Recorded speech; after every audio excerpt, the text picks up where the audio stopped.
মুসা আলাইহিস সালামের প্রতি আল্লাহর অনুগ্রহ নাজিল হয়েছে এই দিনে, সেই উপলক্ষে তোমরা যদি শুকরিয়া আদায় করে আল্লাহর কাছে রোজা রাখো তাহলে আমাদের রোজা রাখার অধিকার আরো বেশি। এই নবী সাল্লাল্লাহু আলাইহি সাল্লাম তখন সাহাবা ইকরামকে বললেন যে তোমরাও কি করবে, আশুরার দিনে রোজা রাখবে, তবে ইহুদিদের সঙ্গে ব্যতিক্রম করবে। ইহুদিদের সঙ্গে কি করবে? ব্যতিক্রম করবে। আর ব্যতিক্রমটা হলো এই যে তারা একটি রোজা রাখে, আমরা দুইটা রাখবো। তারা রাখে শুধু আশুরার দিনে, আমরা রাখবো তার সাথে আরেকটা রোজা যোগ করে। এই আরেকটা রোজা যোগের ব্যাপারে কোনো আসছে একটা আগে অথবা একটা পরে, অর্থাৎ 9-10 অথবা 10-11।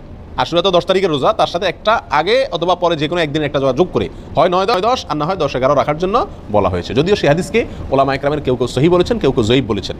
তবে নবী করিম সাল্লাল্লাহু আলাইহি ওয়াসাল্লাম তার মৃত্যুর আগের বছর বা তিনি তার মৃত্যুর বছর বলেছিলেন যে আল্লাহ যদি আমাকে আগামী বছর হায়াতের বাঁচিয়ে রাখেন, আমি যদি বেঁচে থাকি, তাহলে লাসুমান্নাত তাসিআ ওয়াল আশিরা, তাহলে আমি আগামী বছর মুহররম আসলে, আশুরা আসলে 9 এবং 10 দুই দিন রোজা রাখবো।